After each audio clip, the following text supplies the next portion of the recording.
the point in this work of just almost, a deep feeling of step off the cliff. Just totally separate myself from the things that, of all the years that I've been taught and all of the things that I've experienced and seen. Over the last few weeks, we've been discussing the nature of Jesus and the Bible. And the more I study this, and the more I see documentation to confirm historically what this is really about, my mind almost explodes. I mean, I can't be the only one that ever saw this, obviously. But what I would like to do tonight and start is just take a serious look at what reality is and what are all of these things that we've been taught, what do they mean? And not based on my opinion, because that's not worth anything. But try to base this on common sense, rationality, and historical accuracy. When I was growing up in a religious school, I'd come up and I'd ask a question. Well, you have to have faith. But those days of being a child are over, and to me, let's sit down and try to figure out what all this means, if it means anything. But here's what, if we look first of all at the Bible, like it or not, you have to agree that this book has impacted probably more people than any ever written. For good reasons, because of the organizations that decided to use it as their foundation and instruct their followers to read it, to use it, to kiss it, to put it on the piano, and all of that stuff. But what I have proposed, and I continue to propose, based on what I feel is historical accuracy, is that the Bible is a Greek document written in Alexandria, Egypt. Okay, that's one thing. The second point, and this is where I really don't know how anybody would argue with this, or how you can, but what I am proposing is that these mythical references to gods and angels and spirits and heavens and all of this kind of stuff are actually references to the reality of the quantum subatomic realm. There is a reality, and the reality is that the invisible that surrounds us is teeming with all types of variations on the theme of existence. There are photons, and there are quarks, and there are electrons, and there are all kinds of living, intelligent things in this other realm called the quantum realm. In other words, there is an invisible realm. And religion may be right about that. It does exist. And there are beings who exist in that invisible realm. And so, when religion speaks of spirits and the Holy Ghost and God and angels and stuff like that, what I am proposing to you is that religion is actually speaking about what exists in the invisible subatomic quantum realm. But here's the difference. If you know that there is a quantum invisible realm in our electrical universe, and you know that you can yourself become involved, you can receive from it, you can touch it, it becomes a whole lot different than waiting for something called the Holy Ghost or the angels or the spirits and all of this stuff in which people study in the Bible for years after year after year after year and have no concept of what it could possibly mean.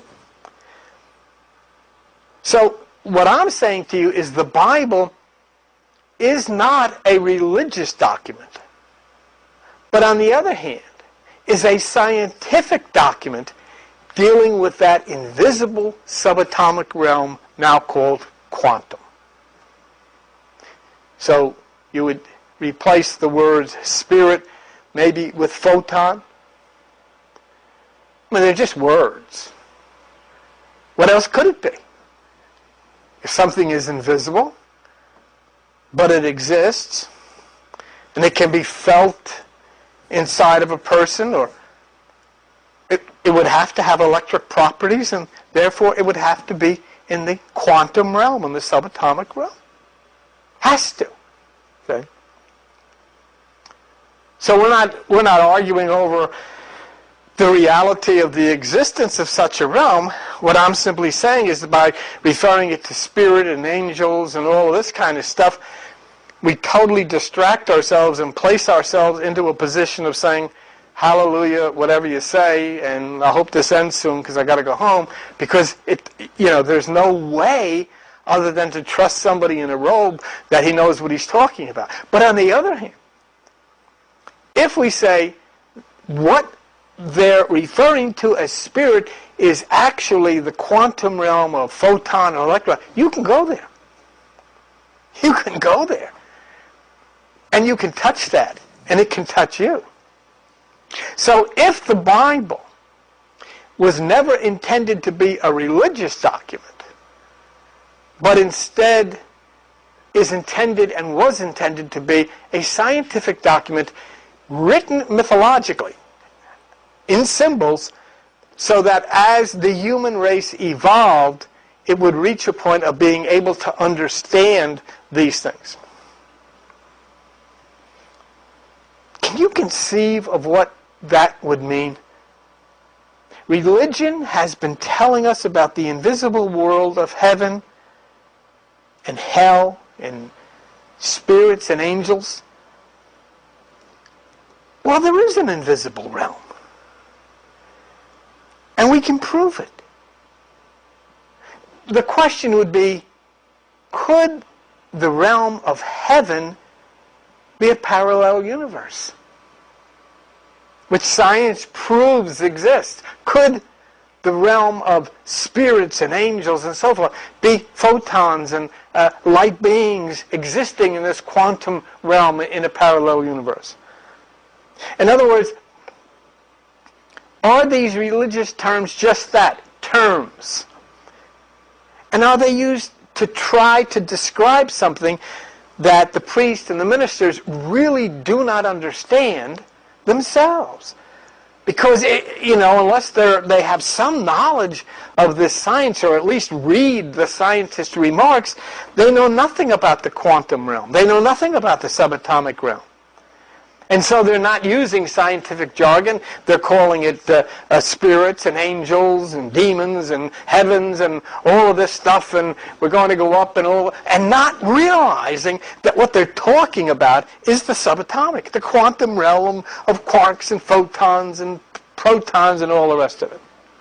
Now, let me tell you this. There is no way that you can accept this unless you first accept the premise that the Bible is Greek mythology.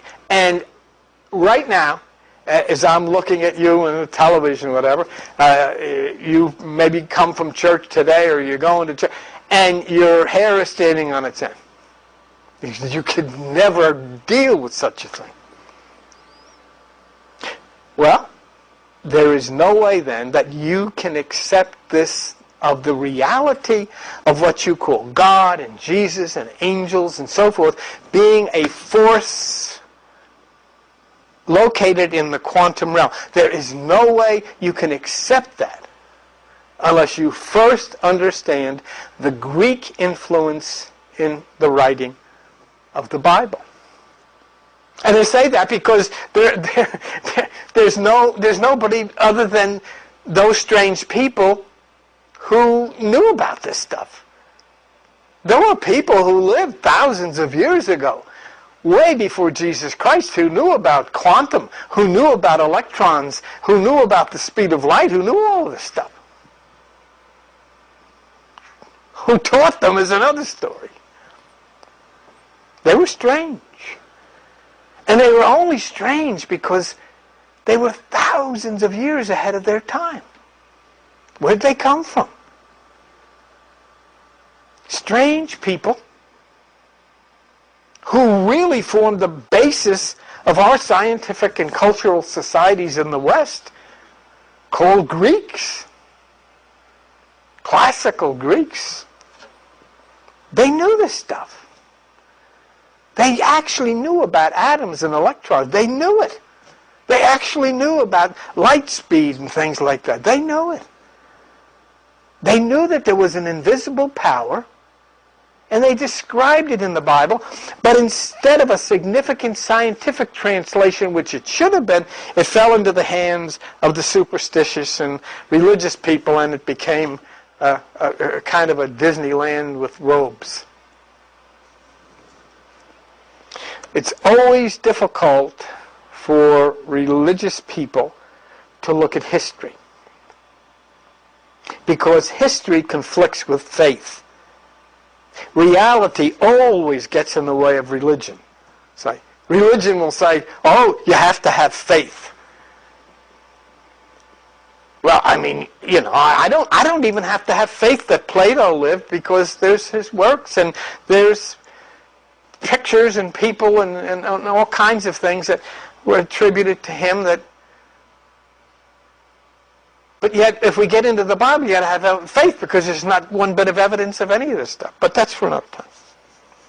I mean, I understand many people hold the Bible near to their heart. They kiss it, they study it, they pass it down from generation to generation. But very, very few have any idea who wrote it or where it was written. You ask people who wrote the New Testament, they'll say Matthew, Mark, Luke, and John. Not so. Ask them who wrote the Old Testament on Moses and Jacob. Never happened. Now, the reason that I connect the Bible to the subatomic and the quantum realm is because I have proposed to you that the Bible, both the Old Testament and the New Testament, was written in Alexandria, Egypt, under the direction of a strange cult of people called the Ptolemies. Ptolemies. Ptolemies were a strange Greek cult class who married their own sisters in order to keep the royal bloodline flowing. Alexandria was conquered and founded by Alexander the Great, who did conquer Egypt. And he set up Alexandria as a great city of learning. And this is where the Bible was written, historically. And I'm not talking about whether the Catholics think it or the Baptists think it or the Mormons or whoever. Forget that. I'm talking about what history says. Historians with no axe to grind one way or the other. In Alexandria, Egypt, the Bible was written, and it was the center of the worship of the god Zeus. It was the place where Egyptian and Greek mythology came together.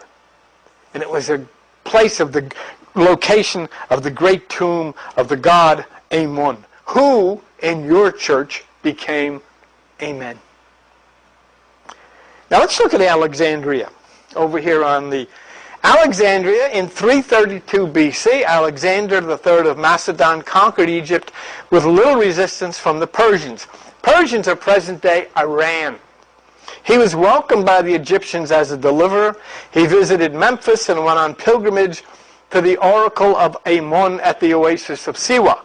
The oracle declared him to be the son of Amun, the son of God. He conciliated the Egyptians by the respect which he showed for their religion, but he appointed Greeks to virtually all the senior posts in the country. And he founded a new Greek city, Alexandria, to be the new capital. The wealth of Egypt could now be harnessed for Alexander's conquest of the rest of the Persian Empire. Early in 331 BC, now remember this is hundreds of years before Jesus, he was ready to depart and led his forces away to Phoenicia. He left Cleomenes as the ruling monarch to control Egypt in his absence, and Alexander never returned to Egypt. So that's the story of where all of this took place. The great statue of Amun was created in Alexandria, and the Old Testament was written with translations from ancient Hebrew into Greek and with influxes of Greek mythology. There's a website by a Christian church called Daily Bible Study, and I thought this is the best way to relay to Christians a fact because it comes from one of their own. So let's take a look at that. This is the Daily Bible Study. Okay? And it says, Alexandria became one of the greatest ancient centers of knowledge and trade. A great library was founded there. Many Jews also lived in the city and adopted Greek ways and language. The Septuagint, the Old Testament translation into Greek, was made by Jewish scholars in Alexandria. Now, you have to understand that these Jewish scholars, they were called Hellenists. These were people who had kind of abandoned the old ways of Jerusalem and Palestine and embraced the Greek ways. They embraced the Greek socialization, social structure. They embraced the Greek way of writing and the Greek mythological way of writing. So now we know the Old Testament, translated in Greek, under the direction of Greek authorities. Now notice Jewish scholars. Now this here is what I'm telling you, that this was called Hellenism. And let me show you what Hellenism is. The terms Hellenism, Hellenist, Hellenistic, were originally used from about the 16th century to refer to Greek-speaking Jews as opposed to Hebrew-speaking Jews. All Hellenists were not Jews. They were people who came from many different cultures and embraced the Greek civilization and the ways of Greek literature and mythology. Okay? So now we have these people. We have these people who had their roots in, Israel or whatever, but they want to be part of this Greek culture, which was so far advanced, so far ahead. I mean, there's no comparison. I mean, if you were to compare the locations in those days, and you wanted to take Jerusalem and what was Israel and their culture and compare it to the Greek culture, there's no comparison. The one side was splitting rocks and selling sheep, and the Greek side was into atoms and quantum and all of this stuff.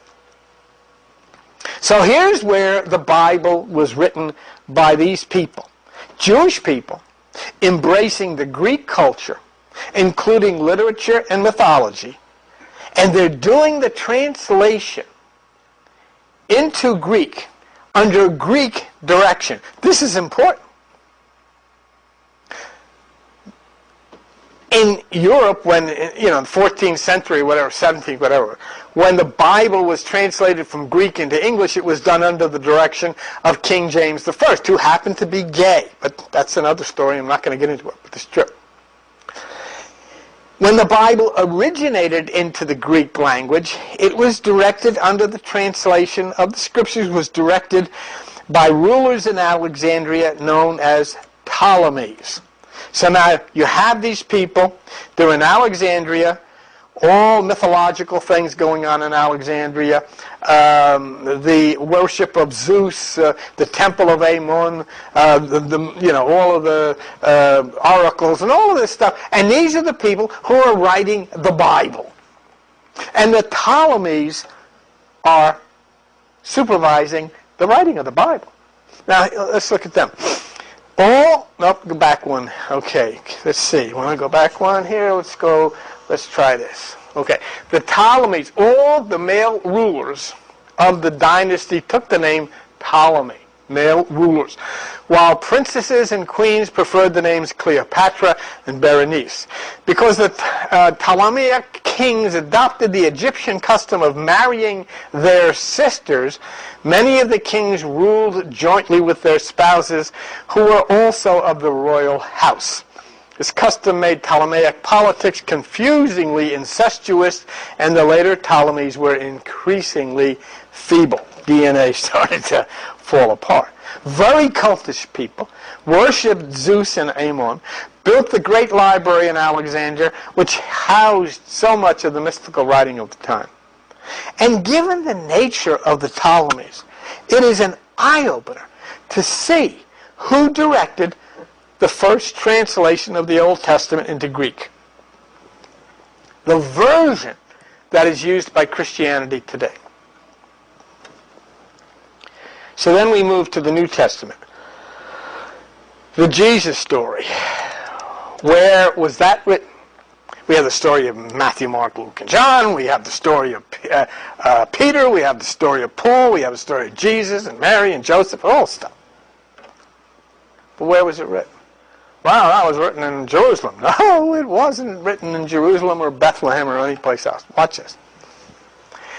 Most textual critics of the New Testament favor the Alexandrian text type as the closest representative of the autographs for many reasons. What that means is most historical critics and textual critics say that though some say it was in the Byzantine, the evidence points to the fact that the New Testament was created in Alexandria. One reason is that Alexandrian manuscripts are the oldest we have found, and some of the earliest church fathers used readings found in the Alexandrian text. Another is that the Alexandrian readings are adjudged more often to be the ones that can best explain the origin of all the variant readings found in other text types. So historical evidence is saying that both the Old Testament and the New Testament were written in Alexandria under the direction of the Greeks, who were into Zeus worship and Ammon and mythology and all of that stuff. And they were called Ptolemies. Now that's what history is telling us. And we also see in history why people in the West objected to the historical evidence that the Bible came out of Alexandria. Textual critics say it came out of Alexandria, it was Alexandrian, and there's no doubt about that. But in the United States, people took a different approach. And just look at this. In the United States, some critics have a dissenting view that prefers the Byzantine text. They assert that Egypt almost alone offers optimal climatic conditions favoring preservation of ancient manuscripts. Some of those arguing in favor of Byzantine priority further assert that the Alexandrian church was dominated by the Gnostics, who generally held either a docetic view of Jesus or considered his life to just be an allegory that was not based on facts. Aha! See. So what you have here now is people of the more traditional leading coming along and saying, now wait a minute, in Alexandria the Gnostics dominated and they had this docetic view of Jesus, and that we can't agree with that. So it doesn't make any difference what history says. We can't agree with it because it goes against what we believe. So now we've set up good historical evidence that the Bible, both the Old Testament and New Testaments, were written in Alexandria. There's no doubt about the Old Testament, but the New Testament, all we can do is take the majority of people through history who have examined, and they come up that it's Alexandrian. People who adopted the culture of the Greeks in literature and mythology in a city devoted to Greek culture, as well as the worship of Zeus and Ammon, and the integration of Egyptian and Greek mythology, and that's where you have the Bible written. And we cannot lose sight of this fact. The fact that history tells us the Bible was written in Alexandria under the direction of Ptolemies, who were cult rulers, who integrated Egyptian traditions into their Greek nature, married their sisters to preserve their royal bloodlines. These are the people who oversaw and directed the writing of the New Testament. Well, what's the Docetic views? I'm going to get to that. That's it. So we understand how and why the Bible is a book of basic, classic Greek mythology. Now the next point would be to try and see how the approach that I'm offering is reasonable to consider the point that the Greeks were talking about the subatomic quantum realm when speaking in Bible mythology about spirits and angels and all of that kind of stuff. Now that's the point here. Just think as a mature adult person throwing away all religious values for just a few moments.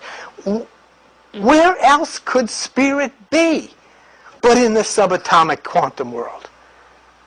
It can't be anywhere else, because if it is invisible, it must be subatomic. It must be quantum. Because that's what the human body is able to relate to, because it's made on electricity. We run on electricity.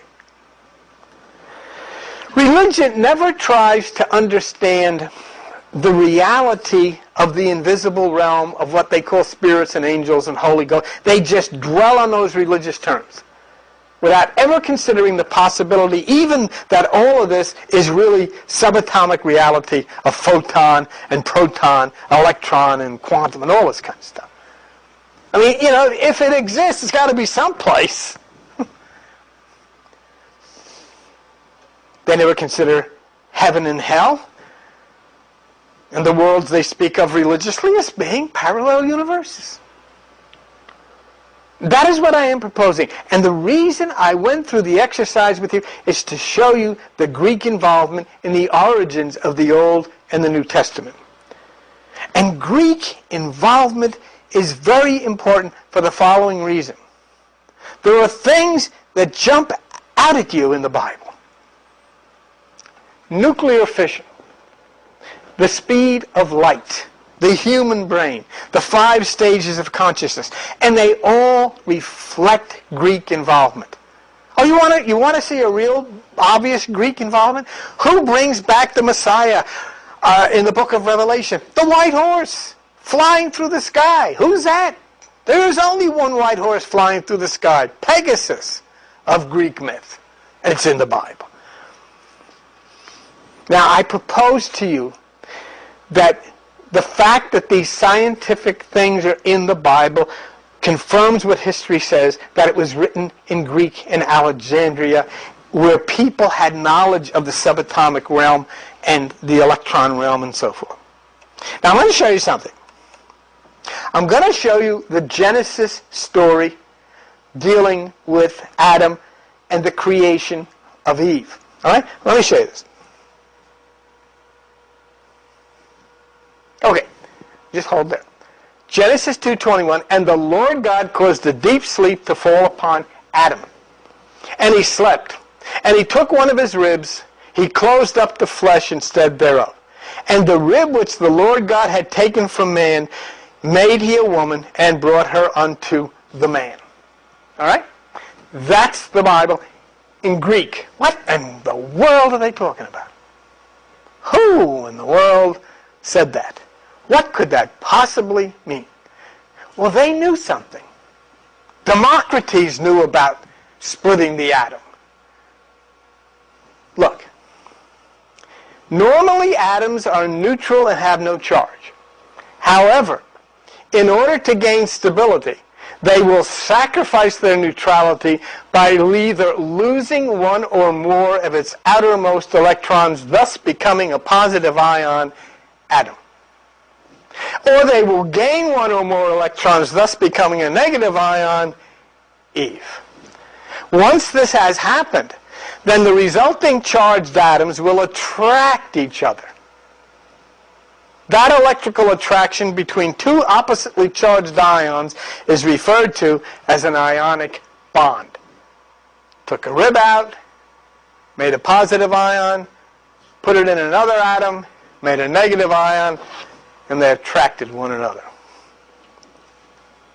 Or would you rather say women are made of spare ribs? I mean, I don't think so.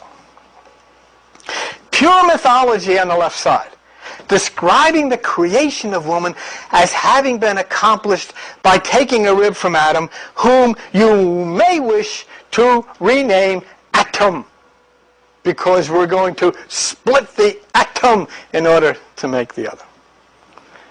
But then, as you see, taking an electron creates a positive ion, placing it into another atom creates a negative, and through ionic bonding, the story of Adam and Eve becomes real. Life began with the splitting of the Adam atom. So this is where the Greek influence comes into the Bible mythology of God taking a rib from man to make a woman. Oh, wait a minute. Why would you say that? Why would you say... I mean, this is an ionic bond. This describes an ionic bond. And you're talking about thousands of years ago, maybe 400 or 500 years before Jesus in the New Testament. And look at this next one. This is Democritus. In 420 BC, Democritus sets out an interesting theory of elemental physics. Notions of a similar kind have been hinted at by other Greek thinkers, but never so fully elaborated. He states that all matter is composed of eternal, indivisible, indestructible, and infinitely small substances which cling together in different combinations to form the objects perceptible to us. The Greek word for indivisible is atomos. This theory gives birth to the atom. Do you see, can you put two and two together? Do you see where the Greek influence of Democritus and the atom suddenly shows up in the Bible under the name of Adam? Ask yourself, how did Democritus know in 420 BC about atoms and electrons? This is talking about the attraction between atoms that winds up to be the creation story of Genesis. Have you ever heard of Aristotle? I guess you have. Look what he says. That's a faded picture of somebody's rendition of a drawing of Aristotle.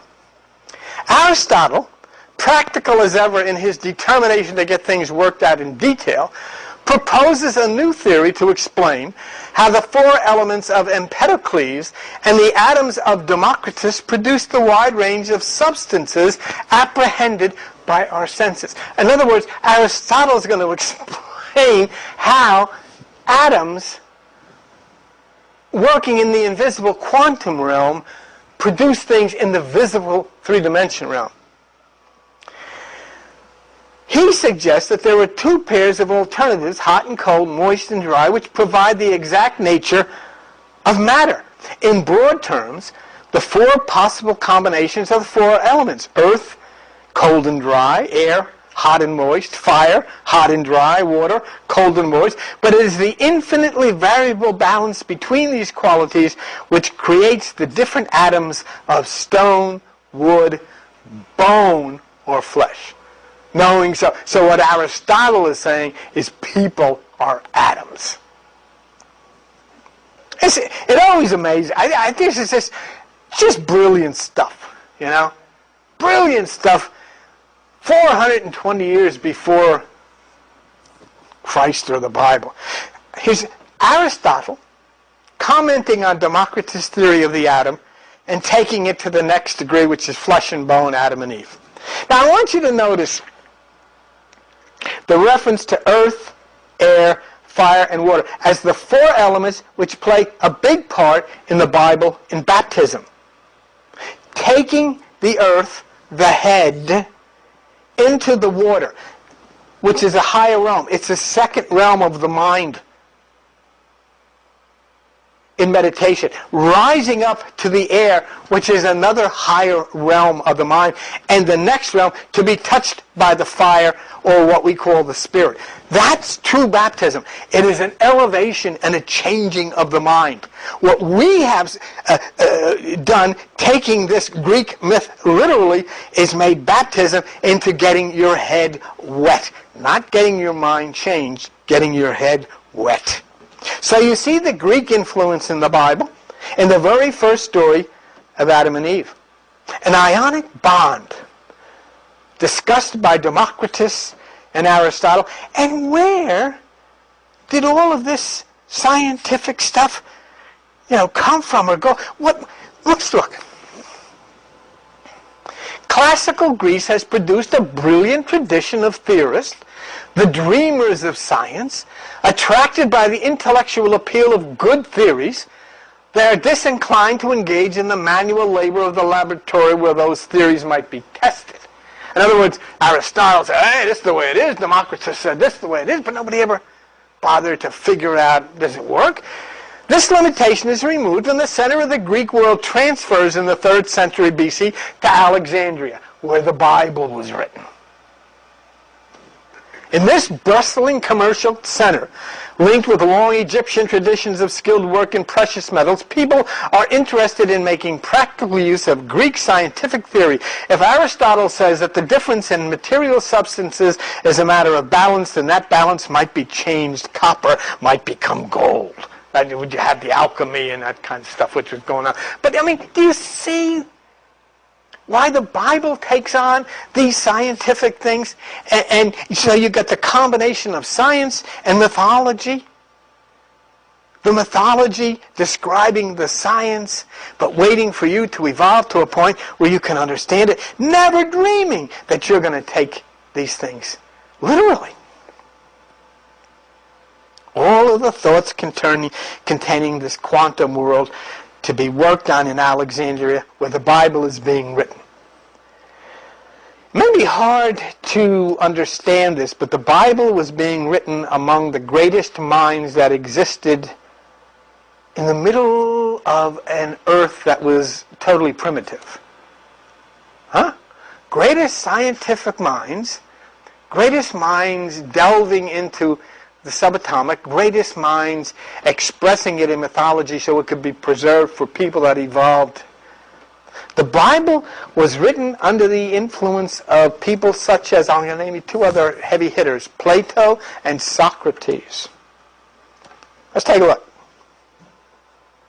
The idea that humans possess certain virtues formed a common thread in Socrates' teachings. These virtues represented the most important qualities for a person to have, foremost of which were the philosophical or intellectual virtues. Socrates stressed that virtue was the most valuable of all possessions. The ideal life was spent in search of the good, from which you gain the word God. Truth lies beneath the shadows of existence, and that it is the job of the philosopher to show the rest how little they really know. Ultimately, virtue relates to the form of the good. He's talking about what you call God. To be truly good and not just act with the right opinion, one must come to know the unchanging good in itself. In the Republic, he describes the divided line, a continuum of ignorance to knowledge with the good on top of it all. Only at the top of this line do we find true good and the knowledge of such.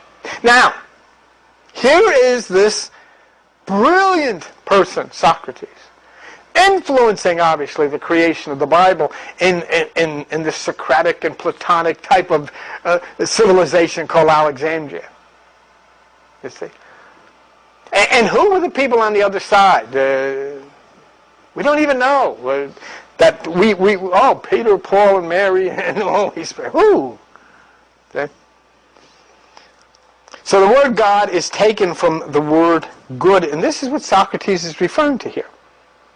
And as we see in the next slide, Socrates and Plato were both mystics. And I again ask you, to understand that under this culture, the Bible that we know today, both Old and New Testament, were written. Now watch this. In the dialogues of Plato, Socrates often seems to support a mystical side, discussing reincarnation and the mystery religions. However, this is generally attributed to Plato. Regardless, this cannot be dismissed out of hand, as we cannot be sure of the differences between the views of Plato and Socrates. In addition, there seems to be some corollaries in the works of Xenophon. In the culmination of the philosophic path as discussed in Plato's Symposium and Republic, one comes to the sea of beauty, or to the sight of the form of the good. In an experience akin to mystical revelation, only then can one become wise. And it winds up in the Bible where Jesus says, if your eye be single, your body will fill with light. Who wrote that? The sea of beauty in the sight of the form of good, which is the awareness of what you call God. There's great emphasis towards mysticism with the ancient and classic Greeks and its influences in the Bible. Between mysticism and mythology, one can only wonder how people can pick up a Bible and not know where it came from, who wrote it, and what it means. What is the mysticism that Plato and Socrates spoke of? It's interesting. Let's look. Mysticism, from the Greek and initiate of the Eleusinian mysteries, meaning initiation, is the pursuit of achieving communion, identity with, or conscious awareness of ultimate reality. The divinity, spiritual truth, or God through direct experience. Direct experience.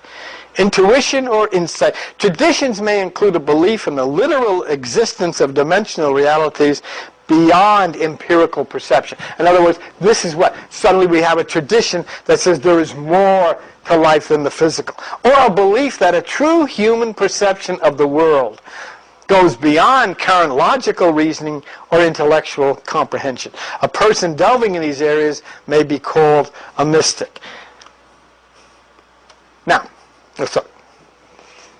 In many cases, the purpose of mysticism and mystical disciplines such as meditation is to reach a state of a return or reintegration with the Godhead. A common theme in mysticism is that the mystic and all of reality are one. The purpose of mystical practices is to achieve that oneness and experience, to achieve a larger identity, and to re-identify with all that is. The state of oneness has many names depending on the mystical system. So here we see the kind of things that Plato and Socrates and Aristotle and all these guys were involved in, mainly the thing in those days called the Eleusinian mysteries. Socrates and Plato both took part in the Eleusinian mysteries. Now please try to follow me, because I'm trying to show you the elements of belief and thought that went into the Bible from the Greek influence and direction of these people and the Ptolemies. And again, when you realize that the Bible was written by these people in Alexandria, and you see where they were coming from and what they were into, it becomes very easy to understand that nothing in the Bible really happened. Let me say that again. Once you understand who wrote it and where they were coming from, then you realize that nothing in the Bible really happened, but that it is speaking of what does happen in the subatomic quantum realm of the mind. Now let us look at the Eleusinian mysteries that Plato and Socrates were into. Gnosticism. Okay. I've got the wrong slide here. But this answers the questions I think you were asking before, and we'll get on to the next one in a minute. But we talked about that Gnostics were part of the writing of the Bible. That refers to a diverse religious movement consisting of various belief systems, generally united in the teaching that humans are divine souls trapped in a material world. These were the people who were writing the Bible. Gnosticism was popular in the Mediterranean and Middle Eastern regions in the first centuries before Christ, but it was suppressed as a dualistic heresy in areas controlled by the Roman Empire when Christianity became its state religion in the 4th century. Let me see what's the next one here. Okay, this is where I wanted to get to. Plato and Socrates were involved in the Eleusinian mysteries. Okay? Initiation ceremonies held every year for the cult of Demeter and Persephone based at Eleusis in ancient Greece. Of all the mysteries celebrated in ancient times, these were held to be the ones of greatest importance. These myths and mysteries begun in the Mycenaean period, 1500 BC. 1500 BC were a major festival during the Hellenistic era. Get the word, Hellenistic era. That's where the people were coming from Israel or wherever it was, the Promised Land, and later spread to Rome. The rites, cultist worships, and beliefs were kept secret, as initiation was believed to unite the worshippers with the gods, and included promises of divine power and rewards in the afterlife. Now, you ready for this? And fasten your seatbelts. Sit tight. Since the mysteries involve visions and conjuring of an afterlife, some scholars believe that the power and longevity of the Eleusinian mysteries came from psychedelic agents. In other words, they were stoned. Gives a whole new meaning to being stoned in the Bible, doesn't it? Now keep in mind something. These are people we know wrote the Bible. And it seems that the stories of angels going up and down stairs, the sea opening up, talking snakes, people walking on water, were obviously products of hallucinations. Which, as you know, in our past studies have been practiced by many well-known scientists and scholars of today. And when you read the book of Revelation with 10-headed monsters and the like, I think you have a good idea where it came from. That doesn't mean that what was seen in the quantum realm was not relevant. Not at all. Keep in mind, I'm going to show you some very important researchers who admitted taking psychedelics of one kind or another. Let's look. Kathy over there, the first one. Francis Crick, who discovered the structure of DNA, took psychedelics. Stephen Gould, who authored many books on science and evolution, took psychedelics. Carl Sagan, brilliant astronomer, never went anywhere without marijuana. Physicist Richard Feynman, who won the Nobel Prize for quantum electrodynamics, took psychedelics. Kary Mullis, who discovered the way for scientists to duplicate strands of DNA, got stoned. Famous holistic physician and teacher Dr. Andrew Weil admits to taking psychedelics. Psychoanalyst Sigmund Freud, and finally, psychoanalyst Carl Jung. There are many others, but the point is that each of them created or credited hallucinogenic drugs for giving them the ability to discover the life-changing things that they did. I mean, you know, oh, that's terrible. Oh, well, yeah. But they contributed so much to society, didn't they? And then you wonder, why do you have a gland in your brain called the pineal gland which secretes dimethyltryptamine, which is an illegal drug, and it only has one purpose, and that's to hallucinate? What are you supposed to see? Why is it produced in your head? So the question then is, what is it that is open to the mind that exists on the other side of our physical realm that has enlightened so many who have discovered so many tremendous things? Why couldn't they have accomplished these things in the normal 3-dimension, 5-senses physical state?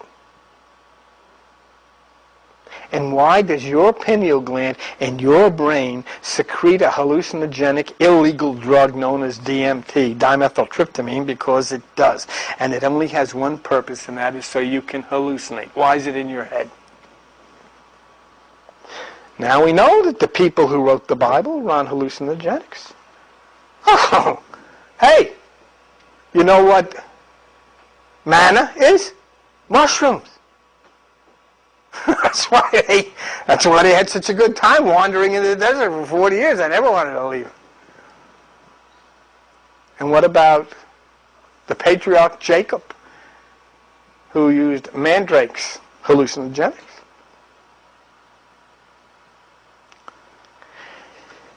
Now, I hope you've been able to follow me. History says the Old and New Testament were written in Alexandria, a mystical place of Zeus worship, temple of Amun, direction of a cult, and where people attended the Eleusinian mysteries and took drugs. So when we read something like the book of Revelation and about a dragon with 10 heads, then I have a pretty good idea under what conditions somebody wrote that. But still we have to struggle with what it means. It doesn't mean something in the physical realm. It means something in the invisible quantum realm. And yet with all of this historical evidence, people walk into church and read this stuff literally. So we have a deep understanding of the subatomic going into the Bible. We have a deep understanding of the mystical approach, all from the Greeks of Alexandria. Let's take another thought. Let's consider for a moment the speed of light. Nobody knew the speed of light back in Bible times. Well, where was that first discussed? Historically, who first discussed the speed of light?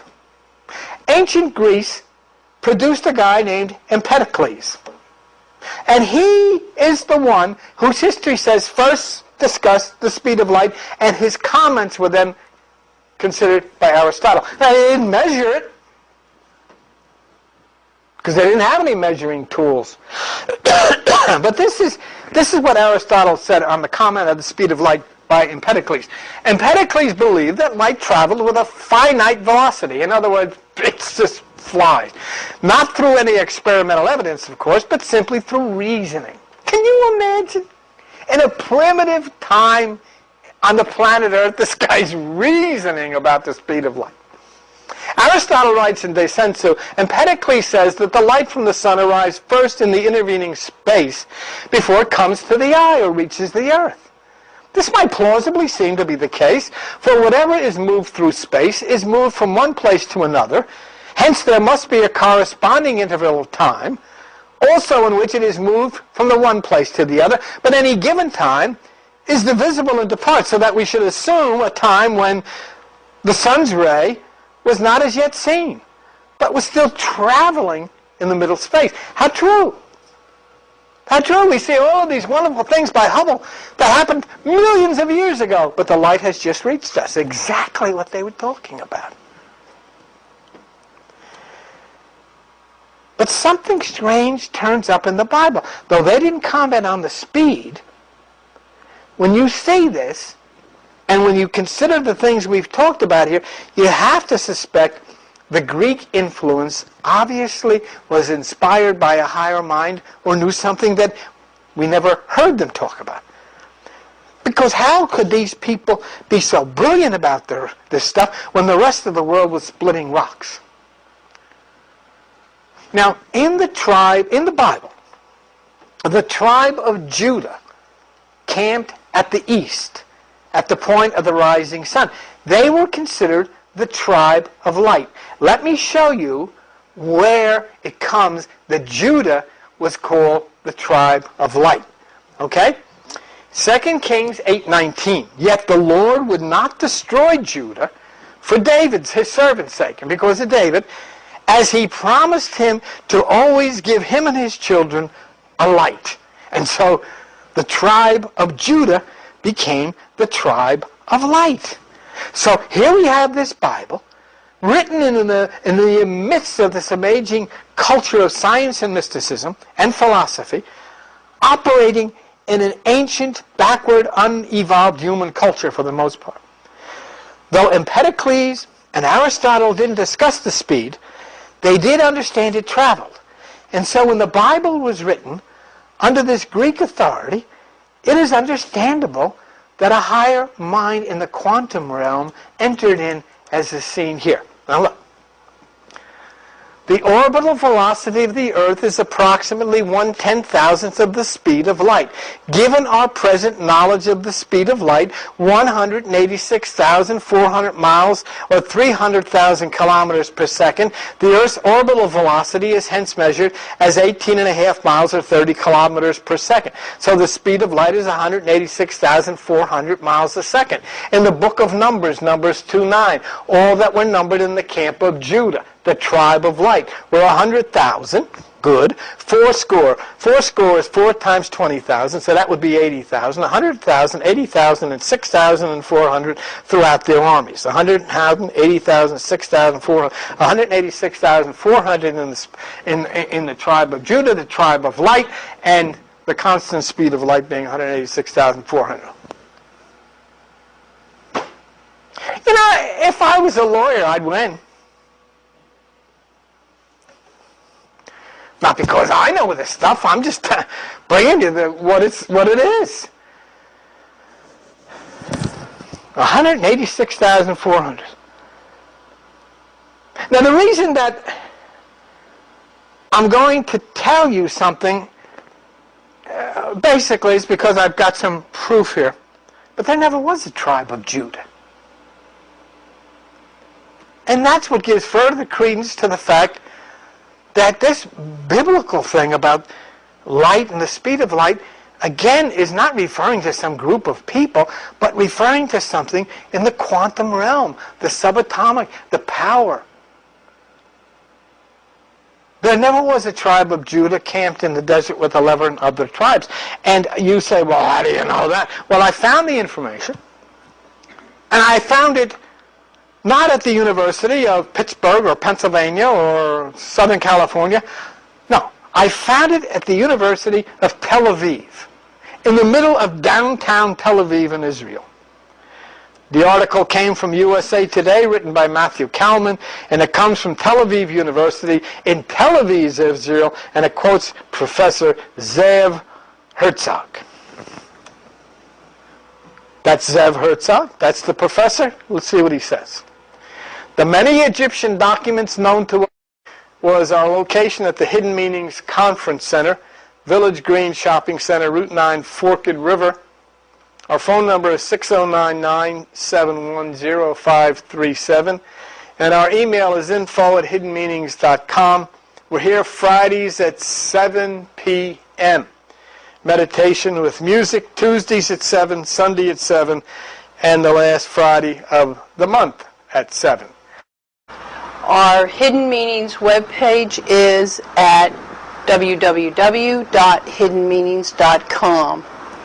And if you would like to make a donation to help support the work, you can send it to Hidden Meanings, P.O. Box 569, Forked River, New Jersey, 08731. Again, we just want to thank you for all of your support and for being there with us.